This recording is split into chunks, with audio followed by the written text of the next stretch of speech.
Welcome, Seekers. Welcome to our new world, the glorious US of A, barely clinging to life in a soft but steady breath. This new land of post-apocalyptia is rife with mutated creations, hollowed sands of radioactive dust, and broken promises of NCR, steel, or otherwise. But to better understand the world in which we currently inhabit, whether you be a vault dweller, a degenerate raider, a scholar from, say, Rivet City, or any seeker of knowledge, we should discuss and distribute information regarding the forced evolutionary virus, or FEV, and by correlation, the super mutant plague. Super mutants. What better way to describe these grotesque humanoids than by discussing their history and conception during the years after the Great War, their story, and the suffering of untold thousands across the USA begins in 2077, the year of the end, in a Western American research facility from a defense contractor called WestTech. This is where the FEV and all its horrors would be spawned. WestTech, the USA's best chance at scientific progress during the Great War, head of development of various new technologies that would establish the American government's military force as a dominant power against the communist Chinese, who struggled to outproduce the United States. As the war carried on from the shores of Anchorage, Alaska, the various engagements on the high seas in the Pacific, the U.S. feared, and perhaps rightfully so, that the Chinese would deploy biological weapons against both civilian and military targets within the continental United States.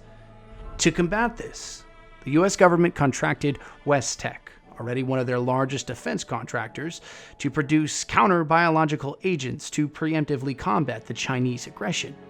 Their first creation, dubbed the PVP, or Pan-Immunity Virion Project, was designed to protect the standard U.S. citizen's immune system against any biological agent, effectively altering the subject's DNA from the standard double helix into a quadruple helix formation, providing a unique immunity to any synthetic virus, or, in this case, Chinese-created plague.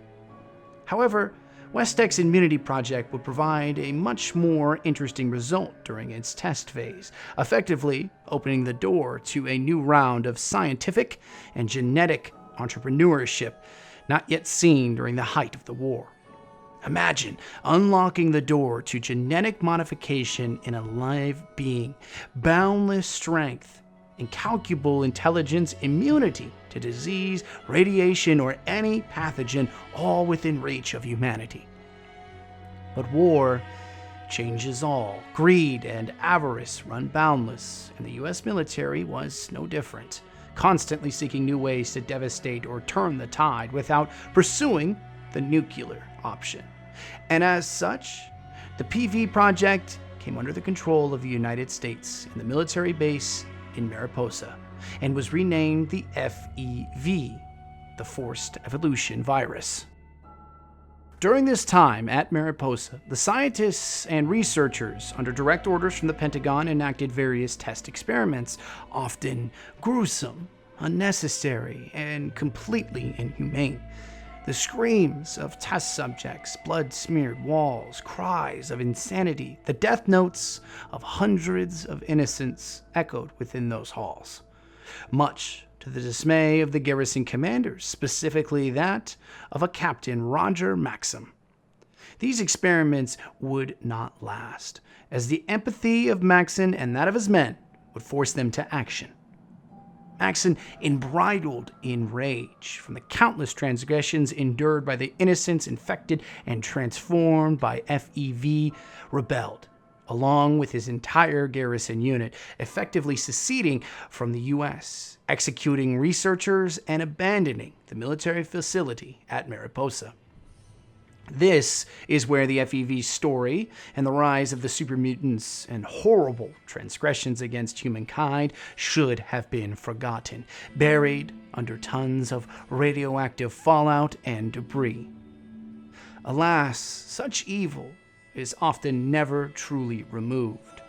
and in the years after the end of the Great War, when the bombs fell and removed all traces of the United States government, the FEV festered, either by rumor or by nefarious reincarnation.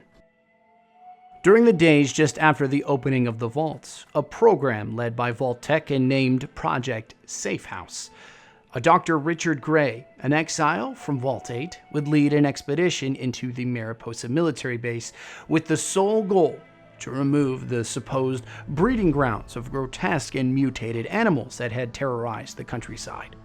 Upon arrival to the base, Gray's team would be annihilated by the still active robotic defenses, a plethora of protectrons, military-grade tournaments, Mr. Gutsies, and a full stock of various defenses. During this incursion, Dr. Gray would accidentally come in contact with a series of vats that had kept the FEV virus alive, instantly contaminating and transforming Gray into a psychotic abomination of tentacles and flesh, forever changing the feeble man into the mutant master. This master, as Gray began to call himself, was enhanced through the consumption of minds in human flesh, often secured through the capture of wandering wastelanders and fortune seekers. Throughout this period of time, the master would begin to experiment with the FEV on these unbeknownst souls, often killing or removing any semblance of humanity from them. Some, however, were transformed into new meta-humans, incredibly powerful, intelligent, and immune to virus, and perhaps, most importantly, immune to the radiation that now plagued all of the United States. The master would begin to create these monsters in mass, with the sole ideal of transforming all of humanity into quote-unquote perfect beings, free from their destructive tendencies. Or so the master had thought. It's a supreme ideal. Imagine having the ability to create a new humanity, free from all of the sins of the past, free from nuclear war, free from the terror of violence locked away within all of us. The master would run into several pitfalls, of course. Firstly, injecting wastelanders or humans who have been predisposed to radiation at a young age would typically spawn supermutants of incredible strength, but abysmal intelligence. The master would theorize that pure humans from a vault, per se, with lower doses of radiation would spawn highly intelligent and highly endurant mutants, as opposed to his lesser intelligent creations. The second theory was a bit more complicated, but still held merit. When the Chinese bombs had rained down upon California, the shockwave created had cracked the FEV encasement, allowing an airborne strain to disperse across the new wasteland. Humans who had come in contact with this airborne strain were not mutated by it, but rather vaccinated, meaning any future contact with the pure strain of FEV would not have the desired effects needed by the master for his new super mutant army. Additionally, and unknown to the master, was his super mutants were sterile beasts, meaning that even if he had achieved his grand plan of subjugating all of humanity, there would be no way to continuing to a new generation.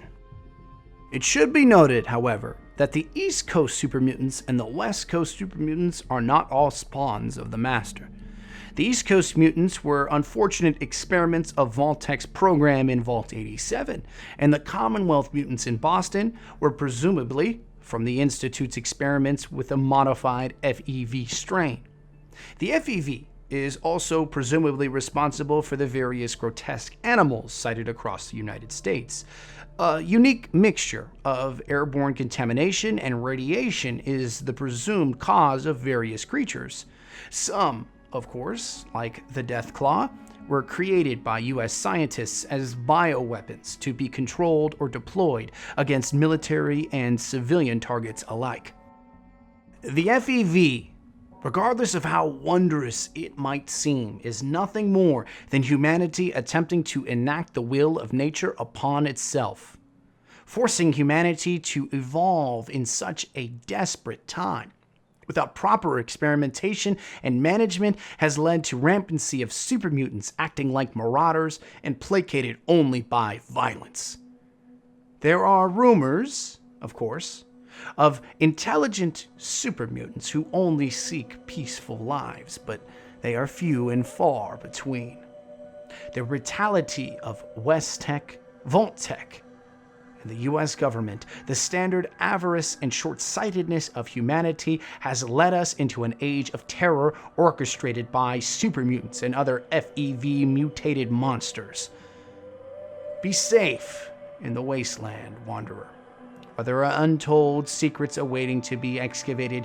The FEV should be an artifact that remains buried or destroyed.